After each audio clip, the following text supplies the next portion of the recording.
राधे राधे दोस्तों, आप सभी का स्वागत है राधा रानी के छोटे से यूट्यूब चैनल पर।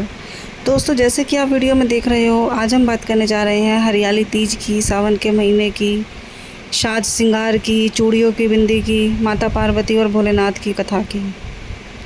तो जैसे कि आप सभी को पता है, सावन में जो है इतनी बारिश होती है कि भगवान भोलेनाथ सूखी बंजर भूमि पर भी हरियाली ले आते हैं। इसीलिए सावन के महीने को हरियाली का त्यौहार, हरियाली का महीना कहा जाता है।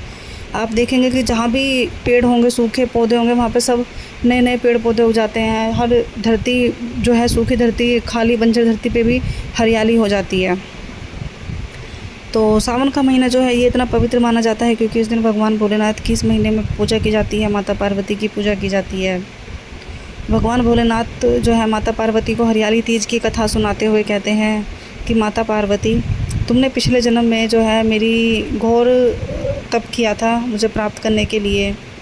तुम जो है बाल अवस्था से ही मेरी पूजा करने लगी थी, मुझे अपना स्वयंवर पति मान चुकी थी। तुम ऊंचे ऊंचे पहाड़ों पर, बर्फीले पहाड़ों पर जाकर ना दिन देखती थी ना रात, ना भूख ना प्यास, ना आंधी ना तूफान, ना धूप ना छाया, ना ठंड ना गर्मी।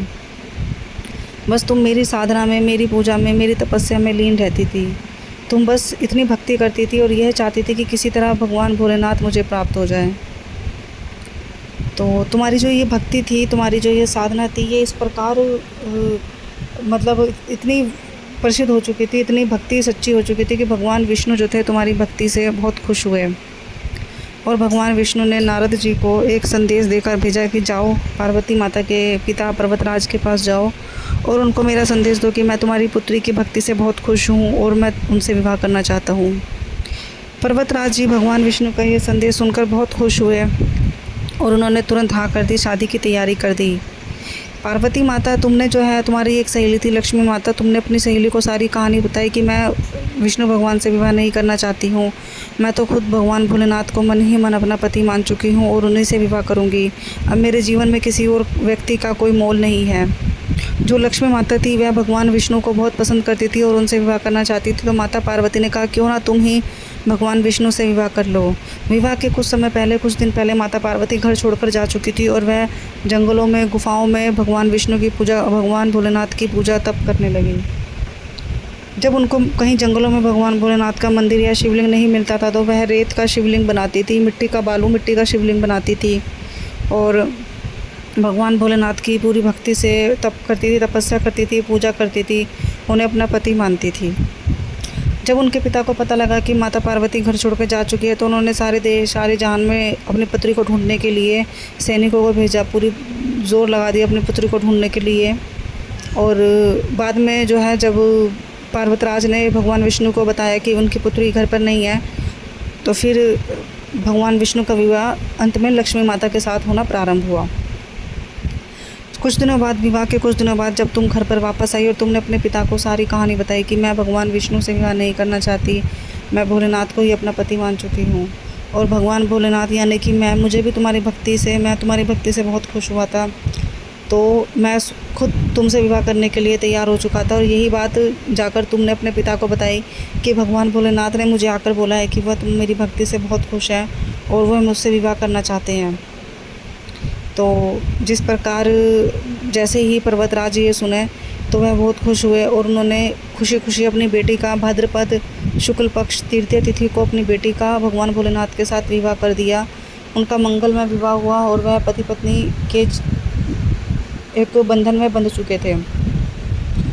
तुम्हारी जो तपस्या थी, तुम्हारी जो घोर साधना थी, वह इतनी सच्ची थी कि तुम्हें भूख प्यास भी नहीं लगती थी।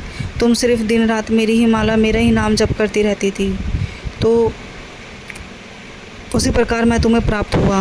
तो यही थी हरियाली तीज की कथा, भगवान भोलेनाथ और माता पार्वती की कथा।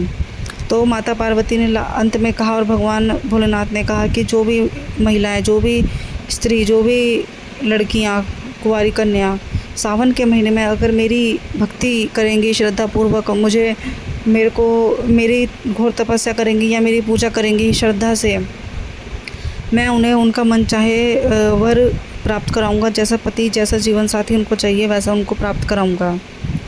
और माता पार्वती ने यह वर दिया कि जो भी महिला, जो भी स्त्री सावन के महीने में मतलब हरा श्रृंगार करके रहेंगी, हरी चूड़ियाँ, हरी बिंदी, साज श्रृंगार करके रहेंगी और मेरी पूजा करेंगी, मुझे श्रृंगार का सामान चढ़ाएंगी, तो मैं उनकी सभी मनोकामनाएं पूरी करूंगी, उनके जीवन में सुख संपत्ति लाऊंगी, साथ ही साथ उनको एक अच्छे खुशहाल जीवन प्रदान करूंगी, उन्हें सदा सौभाग्यवती, अखंड सौभाग्यवती का वर प्राप्त कराऊंगी। तो दोस्तों, इसलिए माना जाता है सावन के महीने में बहुत सारे त्यौहार आते हैं माता पार्वती और भोलेनाथ की भक्ति करने के लिए, लेकिन जो सबसे खास आता है वह आता है शिवरात्रि का और तीज का महीना। आप सब क्या कर सकते हैं कि शिवरात्रि के दिन और तीज के महीने के दिन भगवान भोलेनाथ और माता पार्वती के मिट्टी के बनाइए, मिट्टी का शिवलिंग बनाइए, माता पार्वती को मिट्टी का बनाकर उनका पूरा श्रृंगार कीजिए, उनको कपड़े अर्पण कीजिए, वस्त्र अर्पण कीजिए, उनका 16 श्रृंगार कीजिए। बाद में वो श्रृंगार आप चाहे तो किसी पंतानी को, किसी गरीब महिला को दे सकते हो, लेकिन माता पार्वती का विधि पूर्वक पूरा श्रृंगार कीजिए लाल जोड़े की तरह, और आप भी लाल जोड़े में पूरा श्रृंगार करके माता पार्वती की पूजा कीजिए, तो माता पार्वती आपको अखंड सौभाग्यवती का वर जरूर प्राप्त करती है। आपकी भक्ति और आपकी पूजा में कहीं भी मोह माया लोभ लालच नहीं होना चाहिए, ईर्ष्या नहीं होनी चाहिए। अगर सच्चे मन से पूरी भक्ति से आप ये त्यौहार बनाते हैं हरियाली तीज का, हरियाली तीज वाले दिन माता पार्वती को श्रृंगार चढ़ाते हैं, उनकी पूजा करते हैं, उनको मिष्ठान बिना लहसुन प्याज का सात्विक भोजन भोग लगाते हैं, घेवर उनको बहुत प्रिय है, घेवर का भोग लगाते हैं जो कि सावन में प्रचलित होता है, तो वह ज़रूर ही आपकी इच्छा पूरी करती हैं दोस्तों। और साथ ही साथ देखो, सावन के महीने में आपको करना क्या है, एक पेड़ ज़रूर लगाइए, कहीं भी लगाइए, कैसा भी लगाइए, बेलपत्र का पेड़ हो, शमी का पेड़ हो तो बहुत अच्छी बात है। अगर इसके अलावा आपके पास कोई भी पेड़ होता है तो आप ज़रूर लगाइए। पेड़ लगाने से हमारे धरती पर और हरियाली होती है, हमारी धरती पर जो वातावरण है और अच्छा होता है। साथ ही साथ आप पूरे सावन के महीने में एक संकल्प और लीजिए कि आप पूरे सावन के महीने में कोई भी एक चीज़ ज़रूर करेंगे। आप ज़रूर मंदिर जाएंगे, भगवान भोलेनाथ को जल या चावल का दाना चढ़ा कराएंगे, या बेलपत्र या शमी पत्र या कोई भी फूल, या कोई भी एक संकल्प ले लीजिए कि आप यह काम पूरे सावन के महीने में रोज़ करेंगे। अपने पति की इज्जत करेंगे, अपने पति के पैर छुएंगे, माता पिता के पैर छुएंगे, या मंदिर जाएंगे, या नंगे पैर रहेंगे, या एक महीने के लिए आप लहसुन प्याज छोड़ेंगे, मदिरा पान मीट मच्छी छोड़ेंगे। आपके जो मन में हो आप वो संकल्प, अगर आपको गुस्सा आता है तो आप ये संकल्प लीजिए कि एक महीने तक आप गुस्सा नहीं करेंगे, आप शिव पुराण सुनेंगे, आप शिव पुराण की किताब पढ़िए, भगवान भोलेनाथ की चालीसा पढ़िए, आप कुछ भी संकल्प ले सकते हो। अगर आप मुझसे पूछेंगे तो मेरे पास भगवान भोलेनाथ की शिव पुराण है, गोरखपुर गीता प्रेस की, तो मैं कोशिश करूँगी कि मैं पूरे महीने में वह किताब पढ़ूँगी, रोज़ पढ़ूँ, चाहे उसका एक ही पेज पढ़ूँगी, लेकिन पढ़ूँगी ज़रूर।